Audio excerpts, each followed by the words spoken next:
மகாபெரிவா திருடிகளே சரணம். நல்லது நடக்கும், நல்லது மட்டுமே நடக்கும். எல்லாருமே ஓடி ஓடி உழைக்கிறது எதுக்கு அப்படின்னு பார்த்தீங்கன்னா, பணம் சம்பாதிக்க இல்லைங்களா? இந்த ஒரு வயிற்றுக்கு தான் கஷ்டப்படுறோம். இருந்தாலும் அதை மட்டும் நம்மளால் யோசிக்க முடியாது. இந்த சமூகத்தில் நம்மளும் ஒரு நல்லதொரு வாழ்க்கை வாழ்ந்துட்டு போகணும் அப்படிங்கிற எண்ணத்துக்காக தான் நம்ம கஷ்டப்பட்டு எல்லாருமே உழைக்கிறோம் இல்லைங்களா? அப்படி உழைக்கிற பணம் நம்மக்கிட்ட தங்குதா? நல்ல வழியில் செலவாகுதா?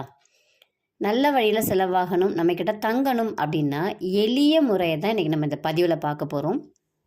என்ன செய்யணும் அப்படின்னா, இரும்பு பெட்டியில் நேரடியாக பணத்தை வைக்கக்கூடாது, பர்ஸில் வச்சு.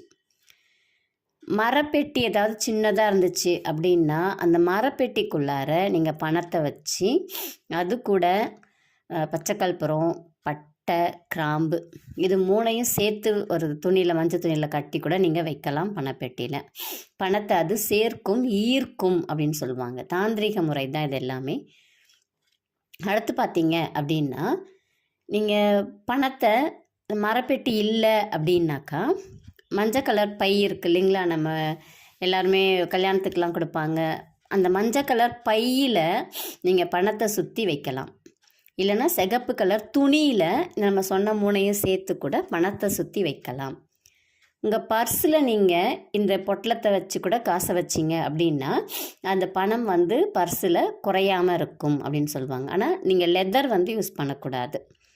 அது தோல் அப்படிங்கிறது பணத்தை ஈர்க்காது அப்படின்னு சொல்லுவாங்க. அதனால் நீங்கள் அந்த மாதிரி இல்லாமல் துணியால் ஆன ஏதாவது ஒரு பர்ஸ் இருந்துச்சுன்னா அதில் நீங்கள் பணத்தை வைக்கிறதுக்கு பயன்படுத்துங்க. இது முன்னாடி காலத்தில் சுருக்கு பை வச்சுருப்பாங்க, நீங்கள் பார்த்துருக்கலாம். எப்பயுமே குறையாமல் பணம் இருக்கும் அதில். அந்த மாதிரி நீங்கள் செஞ்சு பார்க்கலாம். பணம் நம்மளை ஈர்க்கும்.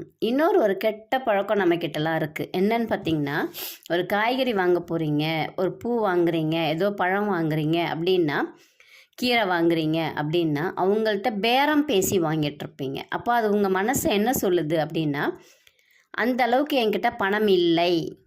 அப்போ பணம் இல்லைன்னு சொல்ல ஆரம்பித்தாலே நம்மக்கிட்ட பணம் சேராது.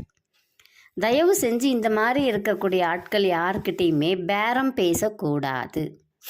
பரவாயில்ல, நீங்கள் 5 ரூபா சேர்த்து கொடுத்துட்டீங்க கீரைக்காரம்மாவுக்கு அப்படின்னா அவங்க ஒன்றும் பெரிய ஒரு வீடு கட்டிட போகிறதில்ல, உங்கள் 5 ரூபாயில். அந்த மனநிலை நமக்கு வரணும். அவங்கள்ட்ட பேரம் பேசாமல் வாங்கி பாருங்கள், உங்களுடைய பணம் விரயமாகாது. ஒருத்தவங்களுக்கு கொடுக்குறீங்கன்னா மனதார கொடுத்து பாருங்கள், பணம் உங்களுக்கு பல வழியில் திரும்பி வரும். இது பணத்தை ஈர்க்கக்கூடிய மிக மிக மிக எளிமையான வழி. செய்து பாருங்கள், கண்டிப்பாக உங்களுக்கு நல்லதொரு மாற்றம் தெரியும். உங்களுக்கு ஜாதகம் பார்க்கணும், இல்லை மலர் மருத்துவம் கற்றுக்கணும், மலர் மருத்துவம் ஆலோசனை பெறணும், மலர் மருந்துகள் வேணும் அப்படின்னா இந்த பதிவில் வரக்கூடிய எண்ணுக்கு தொடர்பு கொள்ளுங்கள். நன்றி, வணக்கம்.